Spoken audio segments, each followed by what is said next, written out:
Welcome to the Social Media Church Podcast. I'm Neil Smith, and I'm joined by my friend Brady Shearer. Brady, welcome to the podcast. Great to be here, Nils. Thanks for having me.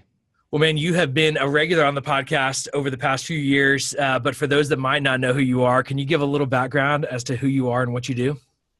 Yeah, so like you said, Nils, my name is Brady Shearer. I run a company called Pro Church Tools, and our entire company is founded upon this idea we call Seize the 167. Basically, your week has 168 hours in it.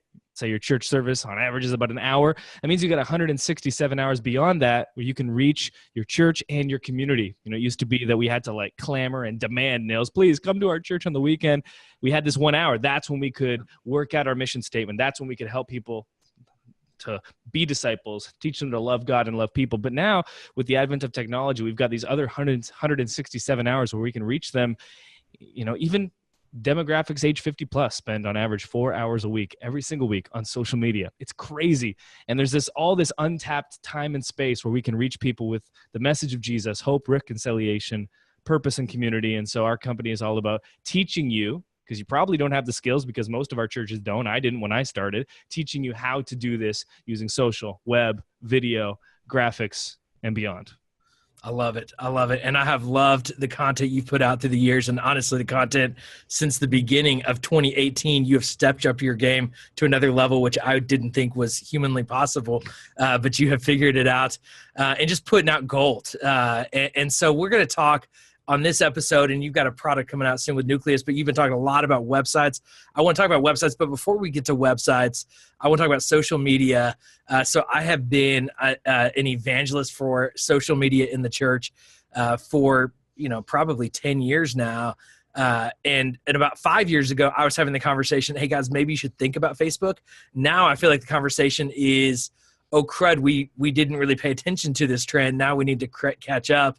I'm curious, as you have been a leading voice in that conversation, if you look over the last 3 years, what do you get excited about? What do you say, you know what, the church has really come a long way in this area of social media? Well, I think that the conversation has most definitely shifted from, I don't feel like I spend pretty much any of my time convincing churches to use social anymore. Yeah. Those conversations do still happen. You know, we released a video this year called "What's the Point of Social Media?" And that video was targeted at, a person who's in a church with a senior leadership that's like, we just don't understand why. And so those conversations still happen, but for the most part, there's an understanding, an implicit understanding that, yeah, social is important and we need to be there. We need to have a website. We need to be on Facebook. And so that's a great place to start, because if we don't have to spend a significant amount of our energy and resources just convincing people of the need for social, then it's like we're starting at the 50-yard line instead of on the 1-yard line. Now we can start with a game plan to get us into the end zone a lot faster. Yeah, I love that. I love that. That's such a good word.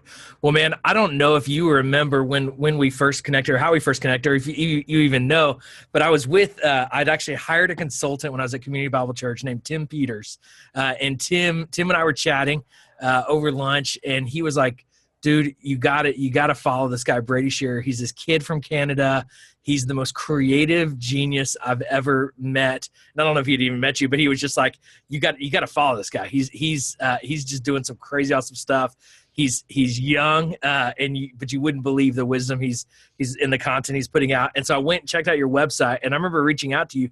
You had the best website I'd ever seen, period. Not just in the church space or ministry business space, but it's such a great website. And I reached out to you and I was like, bro, I don't know who did your website, but is there any way you could help me with my website? And you're like, man, that's not my business model. I'm focused on video. So you're doing video announcements at the time. And you're like, I'm head down in this area. You are now in the website game. I'm pumped about that because I have loved your websites for a long time. Can you talk a little bit about how Nucleus got started and what your vision was and is for Nucleus? Yeah, absolutely. So you're right in that I haven't been designing websites as a contractor for years now. And we were putting together a brand new website of our own. We got to the point where the business where I was no longer developing and designing websites myself. And I was like, you know what? I want to take things to an even greater level. So I want to hire an agency. And so we found this agency. They had worked with Toyota and a ton of other big brands. We're like, man, this is the team that's going to help us take our website to the next level. And they built us this amazing website. And as we were going through this process, and this website was for our video agency that you had mentioned earlier, Yep. They're going through this process, and I started imagining, I was like, I've never had designers and developers on my team before. This has always fallen on me. And my limitations are I can hack together a WordPress site and I know some really limited CSS, HTML. But beyond that, I'm not getting into the real hard stuff. And seeing their ability to pretty much just take anything that I had in my head, any dream that I had, and create it online. It was bad for me as an entrepreneur, Nils, because it just started turning those gears, and it just started going, and man, the possibilities are now virtually endless as long as you can cash flow it rather, and create something of value. And so I kind of approached them with this idea. I was like, you know what? There hasn't really been any innovation in the church space when it comes to, drag and drop all-in-one website builders. And I think that we can really build something special here. It's going to take a really long time. It's going to cost a ton of money, and there's no guarantee it's going to work. But let's give it a shot, because now I feel like I have the understanding of churches, of what they need. Now you guys have the ability to make it happen. Now we have the team that's actually going to work. And the reason that I got into this space, Nils, was because really of the videos, because one of the main products that we've had since the very beginning of Pro Church Tools is we do video announcements for churches. We've been doing it for 5 years now. We do it for about 150 churches every single weekend. And I am, since the beginning, one of the main presenters at the beginning, the only presenter for these video announcements for churches. So we did the math one day, and I've presented more than 30,000 individual announcements for churches. And that's every demographic, every size of church, every ethnicity, denomination, location. And what I've learned in that time is that churches use so many different applications when it comes to encouraging their congregation to take next steps. Maybe it's a mobile app, maybe it's the website, maybe it's email or a phone number. Talk to Pastor Kathy after the service, visit the lobby kiosk, the bulletin, whatever it might be. And I found that there was such chaos in churches' communications. And I was like, well, the reason for this is that each of these methods, while it has its strengths, they all have their own fatal flaws. For instance, the lobby is great, but what about those other 167 hours of the week that we talked earlier? Or the mobile app is great, but that's not indexable in search engines. You've got to download that to your mobile device, and it doesn't work on desktop. Well, bulletin's great, but how many of those end up in the trash? And that's print material. You get one shot. What if you need to make a quick change last minute? The website is great, but there's no such thing as a church website builder that really integrates with all the other platforms and allows you to capture and store information. You can create a really nice static site with information, but when it comes to creating a dynamic platform, that's why churches get apps, right? Because they integrate and they allow you to do more robust things that websites don't allow. And so I was like, what if we created a website builder that allowed you to create what I like to call the central hub for your church, a single destination for every single next step, so that no matter what you were promoting, like I promoted baptisms for my church last weekend, we could send them to that one URL. Or for a new visitor, fill out a digital connect card and you'll get a free gift sent through email automatically. Well, that could happen through the central hub. And then for new visitors, what happens if a potential family is trying to figure out maybe they want to attend your church? Well, we could create a plan of visit page on a website where they could fill out a form, pre-register their child for childcare before they ever show up on a Sunday morning. It's in our church management software database so that when they show up, they don't have to stand in line forever. They're ready to go check in your kids. And there you have it. I was like, okay, well, we got to build a platform that can do all this. And so it's been 18 months. We've been working with 1,000 charter churches, ton of money spent building it. And now we're finally ready to open Nucleus to the world for good. We feel like we have a website platform unlike any other website platform for churches that has ever existed. So help me understand the core of Nucleus. So as I understood it, when it was announced, to me, it sounded like it was basically a member portal to register for things. So like it's not your website, it's almost like a second, or it is a second website for your church, for registrations, that kind of thing. It sounds as if you've pivoted, and maybe not even as much pivoted, but expanded for it to be your holistic web presence. Is that right? Can you follow up on that or explain how that works? Yeah. So when we first opened Nucleus, April of 2017, we had a week period where we were welcoming in what we called charter churches, basically beta members for the product, paid beta. And at the time, like you said, Nucleus was meant to be this supplemental platform that was an extension of your website. And the reason for that was it was not ready to be a real website for your church. It just wasn't there yet. But we also knew that we needed to spend another year and probably $1 million building out this platform. And still had a long ways to go. And so we were like, well, we want to get users in here. And we know that Nucleus is valuable as this kind of replacement for an app. Churches are already so many using two different platforms. They're using a website and an app, or they're using their website and a lobby. They're using their kiosk and the website. Yep. Well, Nucleus is just another option as this supplemental platform. And then the end goal was we're going to build out this platform so that it can serve as your main website, but it can also serve as this supplemental platform. It can exist as, the software in your lobby's kiosk, for instance. And now it has the flexibility where we have so many churches that use it as this supplemental platform. They have a main website and they have their Nucleus. That's their kind of insiders platform that they use in service. So you can take message notes, fill them out, follow along, register for events, sign up for ministries. But then they have, their main website as well, which is more that static page, welcoming new visitors, targeted completely at potential new visitors. And so now Nucleus has evolved into this massively flexible platform. And so you can use it as your main website. Great. You can use it as that supplemental platform, kind of how it began, its origin. You can use it as just the main kiosk in your lobby. We have some bigger churches that just use it as their kiosk. So when you want to sign up, give, register, prayer requests, whatever it is, instead of talking to someone, now they have all these kiosks set in their lobby with tablets on these stands, and Nucleus is the software that powers all of that. Yeah. So yeah, I love that. And that's very clear for me. So it's kind of an either or both, and however you want to use it, it now has the power to be your primary website. So one of the videos you recently put out was about Squarespace. And I believe the video was 5 reasons or 7 reasons your church shouldn't use Squarespace. I have probably posted a similar video of 7 reasons your church should use Squarespace, and I've been a Squarespace fan because I used to be a WordPress guy. I moved into Squarespace because it was so hard to break, and I thought for churches, this you're not going to have broken plugins and various other elements that make it complicated.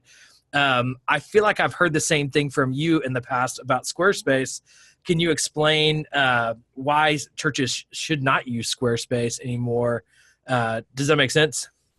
Yeah, I mean, when you're developing a website platform, at the end of the day, you have to make choices and prioritize some things over another. And you just alluded to it, you put Squarespace versus WordPress. Yeah. It's like, man, I love WordPress. It had such amazing flexibility, but I knew if I used Squarespace, I could never break anything. So WordPress has prioritized complete customization and flexibility. You can do anything with WordPress. You can build a $100,000 e-commerce platform. You can build a $15,000 blog like we did with the Nucleus blog. You can build a $50 church website with a theme from themeforest.net. It has such flexibility. The downside of WordPress is that with that flexibility comes complexity. And if you don't know what you're doing, it is very easy to break. You install a third-party plugin, the code doesn't vibe, things crash. Now you're paying for somebody to manage the site. You're paying for hosting that is quality enough so if you do break it, you can get them on support.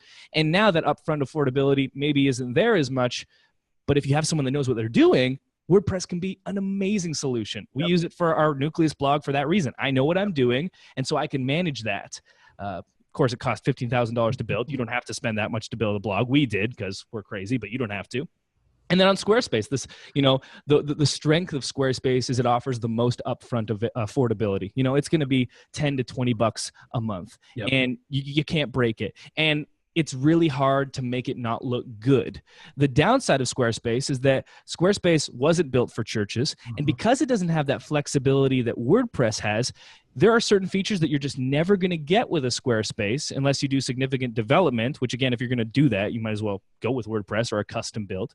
You're just not going to have the features with a Squarespace that are going to be super church specific, like the Nucleus sermon engine that's coming soon, or the the CHMS, church management software integrations that Nucleus has, or the ability to fill out message notes on your mobile device with the pastor's outline and then send them to yourself.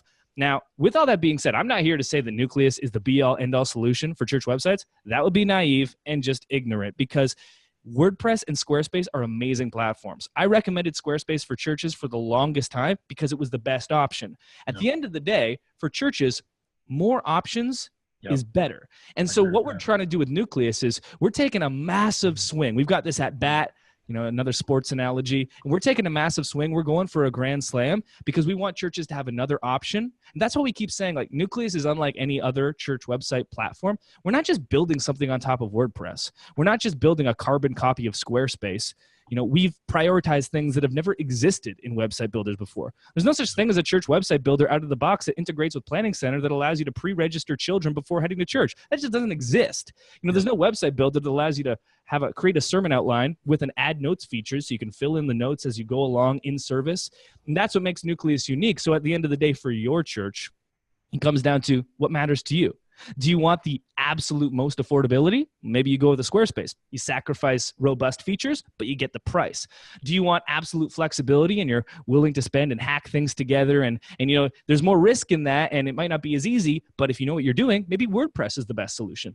Or if you want something that has amazing features that have never existed before, like what Nucleus has, maybe you prioritize that. And we did 3 videos. We did a video, why your church shouldn't use Squarespace. We did a video, why your church shouldn't use WordPress. We did a video, why your church shouldn't use Nucleus. Because I'm not here to peddle Nucleus as the be-all, end-all solution. What I'm here to say is it's a brand new solution that solves problems that have never been solved before. And if you prioritize those things, if those are important to you, Nucleus might be the best fit for your church.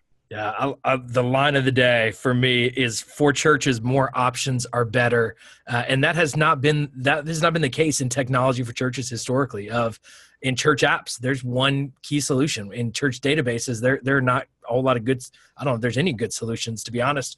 And so, when it comes to websites for churches, more options the church wins, as there are more good options.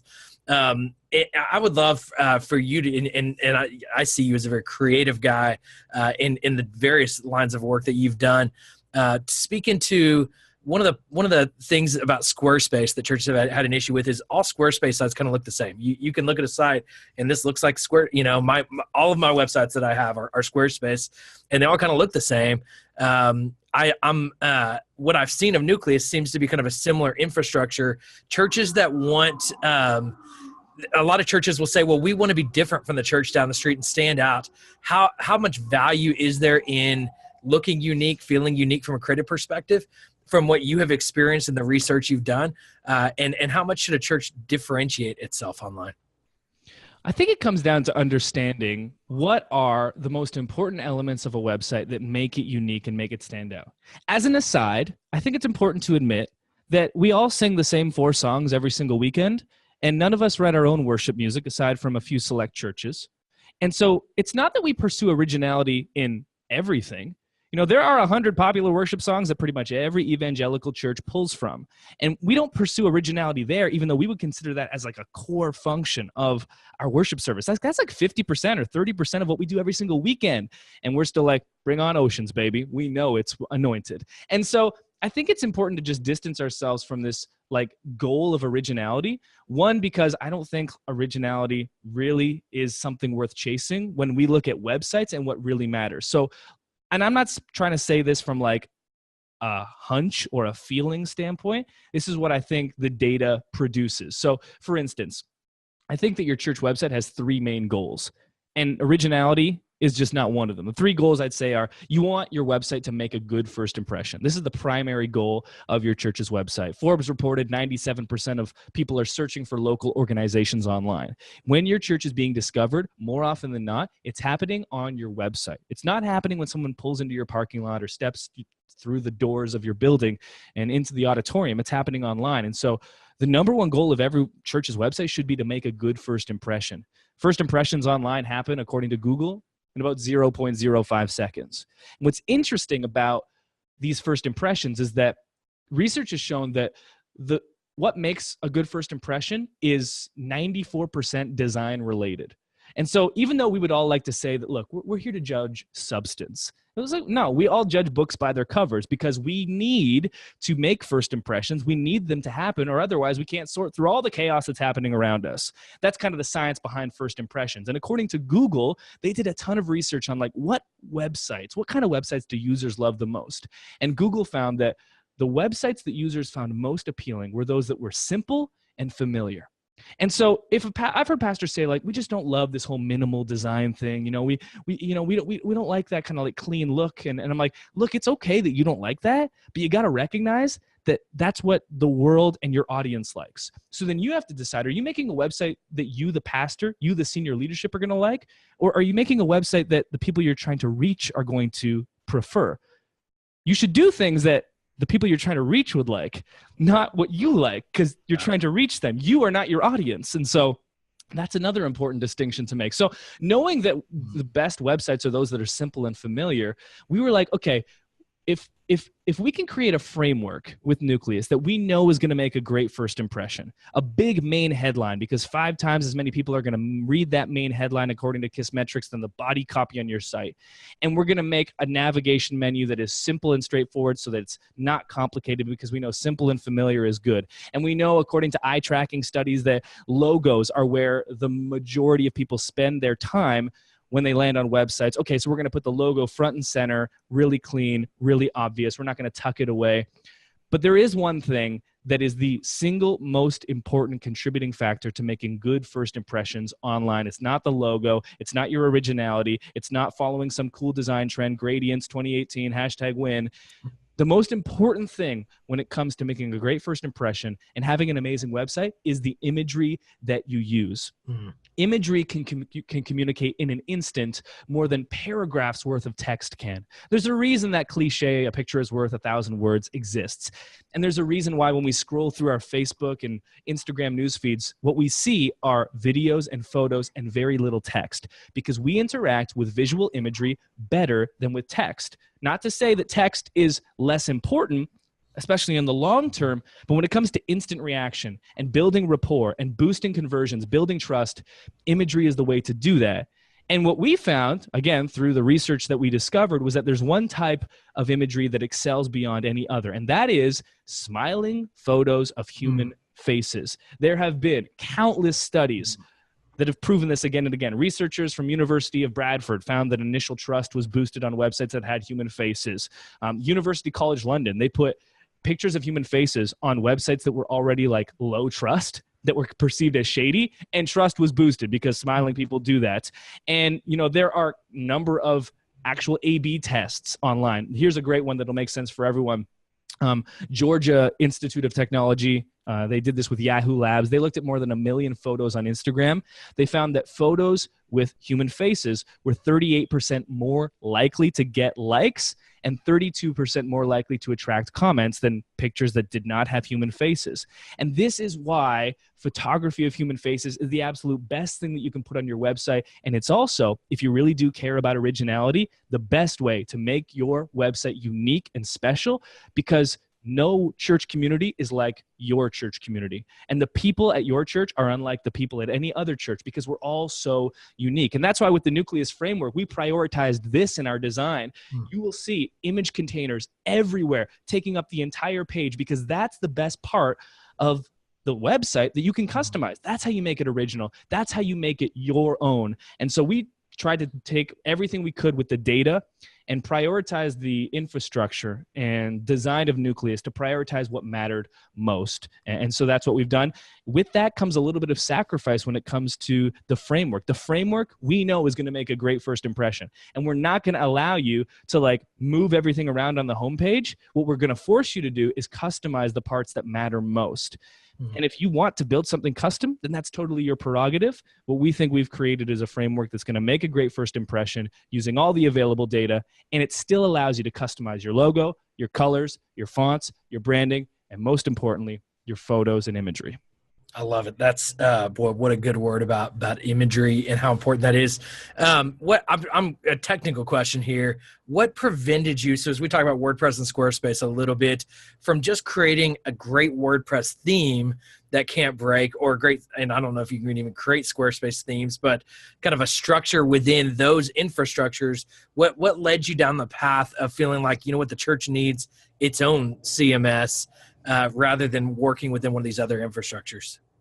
Well, WordPress themes are great because you can create, beautiful looking designs. And I was enamored with themes for the longest time. I've purchased more than 100 WordPress themes, like spent so much money on them. Yep. The reason that we didn't build on top of WordPress was because we wanted to build a church website builder for church staff and volunteers. 80+% of churches are 250 or less. And I live in Canada where there just aren't that many big churches. And Yep. every church I've served in up until this point has been a small church plant. And so I know exactly what it's like to be serving in a small church. And we have big churches using Nucleus for their supplemental websites, for kiosks in their lobby. But the majority of our users are smaller churches. They're church plants. And we have countless testimonies and stories from these churches that have, they've revolutionized their online presence using Nucleus.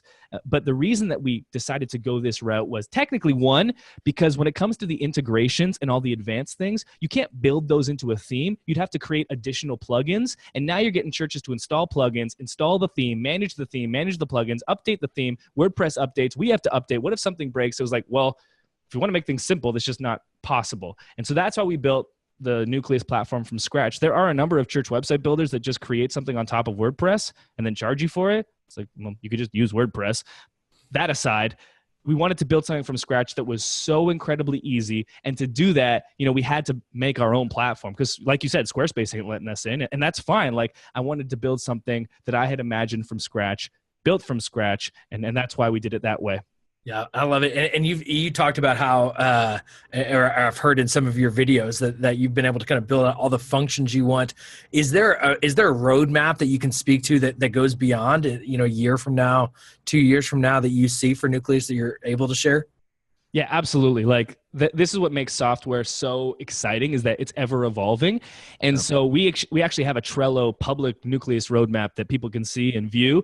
And everything is completed on now because the launch is happening in a couple of days recording this. But then we're going to revamp it as we head into the post-launch time. The first big thing is the sermon engine. So we are about midway through the design of this, and this is going to launch in a couple of months, design, and then we'll get into the development of it. But we want to create a sermon engine that is unlike any other that's ever existed. The most beautiful way to categorize and enable search and present your messages to the world that lives on your website. And so it's not just, like this dead collecting dust archive, but it's this dynamic, beautiful way of presenting your messages with downloadable transcripts and small group questions and audio player, video player, and it's just amazing on every device. So that's the big first feature we're working on. Yep. From there, we've got a ton of goals for integration. So right now we integrate with Planning Center, with Tithely, built-in giving, and then our built-in giving with Tithely integrates with Church Community Builder, Shelby, and so many others. But there are like an unending number of church management softwares and integrations that we want to build. I have this vision for your website, being that central hub for every next step, the single destination for your church. But then for that to work exceptionally well, Nucleus needs to be able to capture that information, store it, and then send it where it needs to go. So, we already integrate with Planning Center, great. But what if you use Breeze, or what if you use Church Community Builder? We're doing CCB in the next couple of weeks, and the thing with integrations is it's always a two-person dance, and so the other platform has to be willing and have the documentation ready to go. We had a company, we were ready to go with them. They're like, let's do it. And then we got into the integration. Oh, their API wasn't really ready yet. Okay, let's check back in 6 months. And so there's always only so much we can do on that end, but that's a huge part of it. And then, when it comes to new themes and new design options, we'll probably do a big design, new theme launch every single year. Be like, the new look for Nucleus in 2019. And so you'll be able to stick with your existing design or move into a new one if you want to refresh it. And so there's so much. At the end of the day, what's really exciting about Nucleus, and I don't really mean for this to be one giant ad for Nucleus. It's just I'm asking those questions, so you're good. Is like, we don't have any outside investors. So I built this company from scratch, and no one tells me what to do. except for our users. And that's what's so amazing. We have this private group. We call it Nucleus Insiders. There's more than 1,000 churches in there. It is the most wildly active group I've ever seen. Nonstop notifications. It's amazing. Every single day, people are in there saying, hey, what if we did this with Nucleus? And we log every single one of those things. And so what's great about Nucleus is there's no bottom line that I have to reach. There's no investor that I have to make happy. There's no amount of money I have to return for someone who gave me money. No. We built this, and we only do things when users ask for them. And so there are the sermon engine and the additional integrations and the new theme. These are like the top 3 things that our users have been asking for.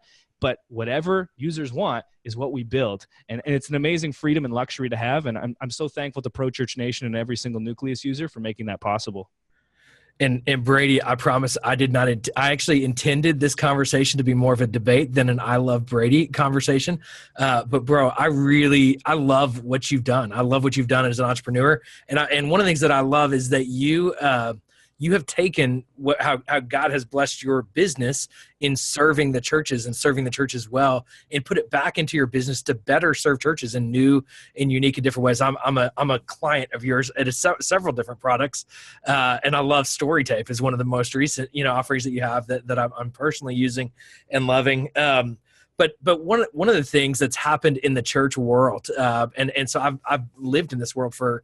And especially the church technology world for the last 10 years, is a lot of good technology companies get acquired. And we saw this with Fellowship One with Active Networks a few years ago when I was at Community Bible Church. And what I experienced in that time was our database, which we thought we were heading down a roadmap. When it got acquired, there was a whole new roadmap, and essentially there was no roadmap. All the developers were gone, and we had nothing. And to change technologies is a nightmare for a church. Can you speak to, you spoke to the freedoms you have as a business owner. Is somebody going to buy Nucleus in 3 months and it's going to stop developing and it's going to start breaking, and now the church is going to have to redo and get a whole new website? Or what can you speak to the business path for Nucleus as well, just to peace of mind a little bit here? Yeah, absolutely. So I'm 26 years old, turning 27 in April. And what the problem with anyone ever buying Nucleus is that I'm so young that I'm too naive and hungry to build something amazing that I would want to sell. And the second problem with convincing me to sell Nucleus is because we never were invested with to begin with. No one ever gave us money to begin with. Most startups, they're building towards an exit. So this is kind of like, insider business talk. Hopefully it's not too boring for everyone, but usually what happens is if you want to build an amazing platform like Squarespace, you get a ton of investment from outside investors. They give you millions of dollars. You spend it. You're losing money, but that's okay because the money wasn't yours. And the whole idea is one day you open up for public offering, you make tens of millions, you sell, everyone makes a big cash day. You, the creators, and them, the investors. The problem with selling a company that's bootstrapped, or at least one of the problems, is that if you're doing your company right, the only way you can be sustainable is to be profitable. Because you can't build $1 million platform from scratch if you don't have the profit to do it. And that's what has made our business unique, is that no one gave us money because we don't need their money or want their money.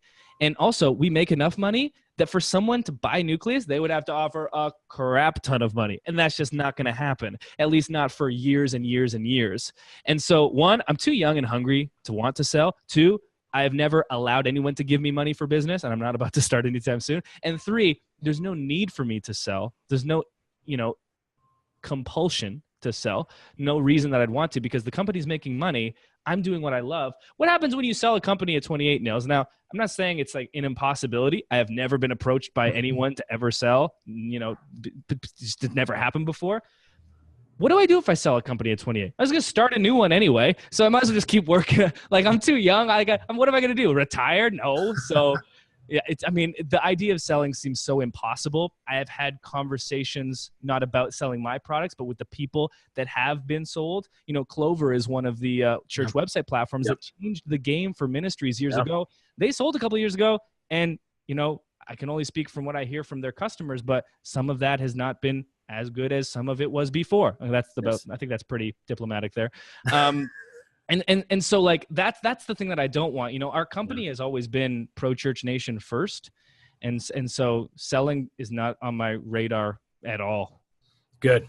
Good. Well, that is the good for me to hear, and I can't wait to see where you lead it. I do have another question and just tension point that I've experienced, and you and I have had previous conversations about, and so I'll get right to it. I'm an app guy. I helped create a TV app company. I like mobile apps. I actually think churches need mobile apps. My personal opinion around mobile apps in the church is that it's not that mobile apps are bad. It's that the innovation around mobile apps is not good. You it seems hate mobile apps, period. We haven't really talked about TV apps. I think it's a totally different game, but can you speak to why you hate mobile apps? And hate might be a strong word, but it does feel that way. Well, I mean, every stance that I have, I try to root in data. So I try not to have opinions on things if there's strong data to suggest my opinion is wrong. So when I was the media director at my church as an 18-year-old kid, my first paid staff position, we had an app at our church, and it was made by Subsplash. And I have some friends over at that company. You know, they're the biggest church app company. They do great work. Yep. And so I know what it's like to be a church that has an app. But when I look at all the data and all the experience that I've seen with churches and apps, I cannot in good conscience recommend apps to churches because I just don't think for most it's economical, smart, or worthwhile. And we can get into all the reasons why that is if you care to. I mean, we don't need to either. Yeah, well, let's dig into it maybe a little bit Sure. because it's my belief that I love your philosophy around the hub and where I was very passionate about and where Subsplash was a good business when it started maybe 8 years ago. I say that I honestly don't know anybody directly at Subsplash. I've talked to them a couple of times, but Subsplash met a need because mobile websites then it was a challenge to build a mobile website. Well, now mobile web is a totally different game. And it's where Nucleus makes a whole lot of sense to me. I get the friction too with mobile apps of you've got the download friction. And I think the perception is that not many people enable their push notifications, and that's the only advantage. I think there's some native functionality that's never been innovated around. And even your point that it's so much of church communication needs to revolve around your church database systems. I think that's the core technology that's broken. Mm-hmm. I think if there's better church database systems and better mobile app technologies, I feel like there can be a healthy ecosystem with your website, a mobile app, church database. Where the technology exists today, I'm in a total agreement with you. I'm not recommending mobile apps where it is because custom mobile app is $100 grand plus. You know, a template mobile app is probably $5,000 setup, $500 a month, something like that. And the value isn't necessarily there. But I do believe that if technology is innovated around kids check-in, around things like innovate, like even what you talk about with sermon notes, they can be saved within the mobile app, the giving experience within a mobile app. I think there's rationale as to why a mobile app can be a good value. Your thoughts to that, or do you really think mobile apps are a thing of the past? It had its place in the church maybe a few years ago and for a season, but that's gone and dead for good. I'm going to say some of this because it surprised everyone, Nils. If I started a church next week, I'd probably spend $200,000 and build the most kick-butt app that any church has ever had. That's what I would do. Now, I also recognize that pretty much no church is in that position. And you know, basically, if what I'm hearing is correct, the things that you're saying are, you know, if this was better, and then if we could do this, then it would make sense. Yep. And, you know, I don't disagree with those things. All the advice that I have, I try to make as practical for churches as possible. So I look at how things actually are for most, and then I respond to that. Now, there's always going to be outliers, right? And this is what makes stuff pretty difficult for churches that really don't have any experience in digital, didn't grow up with it. Average senior pastor age is 54 in the Protestant world. You know, they're the ones making those final decisions. Maybe it's not as native or as familiar to them, and so it's tough. Apps can work, just like everything can work, but are they the best return on investment and worthwhile investment? Like, if let's say you used an app, a tool like Nucleus, for instance, to build your website, there is not a single thing that I am aware of that an app can do that your website and social media cannot. So one of the things that apps could do for the longest time that was unique was message notes. I think the Subsplash app can do that. Well, Nucleus can as well. You can go through every single thing that an app can do, and a website can do it and more because it's available on desktop, searchable, indexable. The one thing that stands out is, of course, push notifications. Here's the thing about push notifications. ComScore came out with their report for 2017, as they do every single year, on mobile apps. And push notifications continue to be a contentious issue. They're just rarely enabled. Only 1 in 20 people ages 35 plus say they always allow push notifications. So 5%. And most churches' demographic is 35 plus. And so if your church skews young, maybe things are better. Well, maybe not, because 71% of millennials say that they are annoyed by too many app notifications. That's the data. My personal experience is I allow 0 notifications except for text. Alex, my partner in crime with Pro Church Daily, he doesn't even allow text notifications. Dude's crazy. That's why I always get so many phone calls. I mean, I don't know if that's worth it. It seems like a bad trade-off, but hey, that's his call. Point is, app notifications just aren't enabled nearly as much as you think. And so then the question is, do you really want to pay $50 to $150 a month for a single feature that's rarely used? And here's the kicker. You can send push notifications for free because every single platform, Facebook, Instagram, YouTube, Twitter, allows your users and followers to turn on notifications for your individual profile. And here's the great thing about all those platforms. Everybody already uses them. So instead of convincing someone after paying $150 a month plus maybe a startup fee to build an app, convincing them to download that app and turn on push notifications, which they probably won't, says the data. If you really care that much about push notifications, save your money. Use Facebook. 7 out of every 10 American adults is on it. Encourage them to turn on push notifications for your Facebook profile. Leverage the existing tech that is free. And now you're going to have more people using it, and you saved all the money. At the end of the day, Nils, it comes down to this. Having an app is pretty cool. Like, my church has an app that you can find in the App Store. And a lot of the reasons that there's a reason why PushPay, Tithely, and other companies, good companies, use apps as incentives to join their giving platforms, because everyone thinks an app is cool. And that's why I'm like on this crusade to get people to stop using apps. And I've been saying it before Nucleus was ever even a thing. It's that, look, the data just suggests that you're wasting a ton of money. And the problem is that if 80+% of churches are $250 or less, every dollar you spend on your app means a dollar less spent on social and websites. And websites and social ROI are going to crush your app every single time, even if you don't even know what you're doing. And so I don't like seeing churches' budget stewarded poorly, stolen away to be given to an app when I can't find any data or any even feature that an app can do that websites and social cannot. So Brady, to push back a little bit, I mean, and to agree a little bit, to push back, I would say that there is a trust factor with the church that I believe that the standard of what would be allowed from a push notification standpoint would be much greater in the church. Now that's a perception, that's not based on data. But I will say I would like that. I would love to know the data. We had at CBC about 50% of people allowed push notifications, but that was 3-4 years ago when push notifications, I allow fewer and fewer push notifications. I think though, if that is your driver, sign up for Text in Church, where you get a 97% open rate on SMS text messages. Sign up for get a Facebook Messenger bot, where you get a 92% open rate. That's a much higher open rate than any push notification of any app, including just a regular Facebook notifications or Twitter. So if the sexiness of an app or the kind of the newness of an app, that I think that day is behind us, or should be behind us, and push notifications should not be the driver towards mobile app. I hope, and I'm going to just share my opinion here, Brady.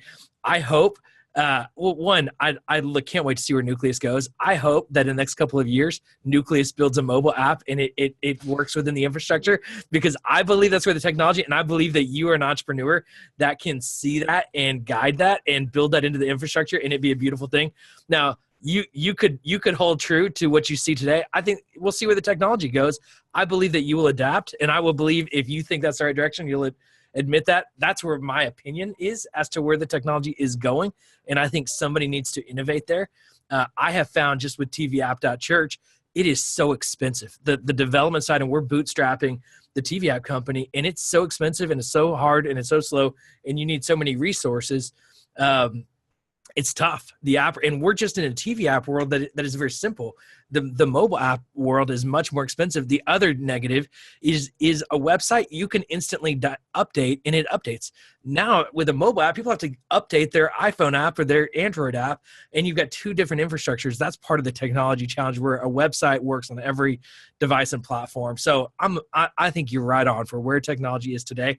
I just believe that the church needs a better mobile app solution that's really built for their members to engage and deepen connection and engagement. That's a personal opinion, though.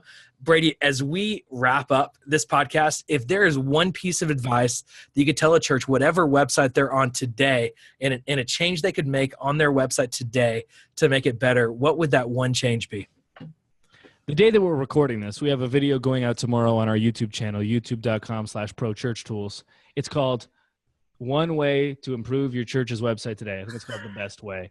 And we didn't talk about this in advance. Yeah, exactly.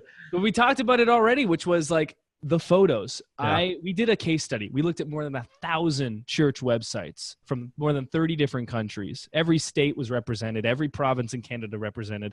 And what we found was astounding. You know, there are so many takeaways. You can see the whole case study at blog.nucleus.church. But one of them was that 1 out of every 3 church websites uses stock photos of people's faces. Not just stock photos of a Bible or raised hands, but like of people's faces. And the reason that churches do that is because it's convenient, and we think, you know, these photos look great. The problem is that it's a huge misrepresentation of who your church is. Those people do not attend your church. And if someone attends your church and expects one thing and you give them something else, that's a relationship that's going to be ruined forever. You know, imagine if you bought like a ring on Etsy, let's say, you know, like a ring for your spouse, and you got the ring in the mail and it didn't look anything like the photo that you bought. You'd be like, Amazon, Etsy, eBay, give me my money back. I am upset. And yet we do the same thing with our churches. And here's another one. You know, probably most churches listening to this have evolved beyond clip art, but there are 29,000 monthly searches in the United States for cross clip art. And to put that in context, because that's just a number on its own, there are 27,000 monthly searches in the US for the term Old Testament. So cross clip art is more popular than the Old Testament in America, according to search engines. And the point is that so many churches are using visual imagery that is either generic, old, and tacky, like clip art, or disingenuous and misrepresentative of their congregation in stock photos of people's faces. We did an amazing case study where I went to a church of about 200. I'd never been to the church before. I'm not a photographer. I know a lot about video. You mentioned that. I can't take a photo to save my life. I took my iPhone. I put it on portrait mode. I spent an hour at this church I had never been to before. I took photos of people smiling, and I built an entire demo website using Nucleus in about 3 hours. No clip art, no stock photos, no photo skills, no camera, no money. And it looks amazing. You can do this with the tech you have. There's no excuse for clip art. There's no excuse for stock photos of people's faces on your website implying they attend your church. The best thing you can do with your website, whether you're using Nucleus, Squarespace, WordPress, custom built, whatever, replace all the imagery you have with smiling photos of humans. You can do it without a camera. You can do it for free without any experience. That case study is also at blog.nucleus.church. It's 3,000 words. There's a downloadable PDF. It shows how I took the photos, how I treated them, all for free, existing devices. Every manufacturer of mobile devices has portrait mode. It's not just iPhones. It's the best thing you can do, Nils. It's huge. Awesome. Well, great advice. Everyone listening, go take 30 minutes right now, analyze your website, update the pictures if you need to, go take some new pictures if you need to. To Brady's point, you can do that in 3 hours. You can do that taking pictures, getting them ready, getting them on your website. That one change will make a huge difference. Brady, thank you so much for taking the time, and thank you so much for the innovation you continue to lead in the church. Appreciate it, Nils. I had a blast.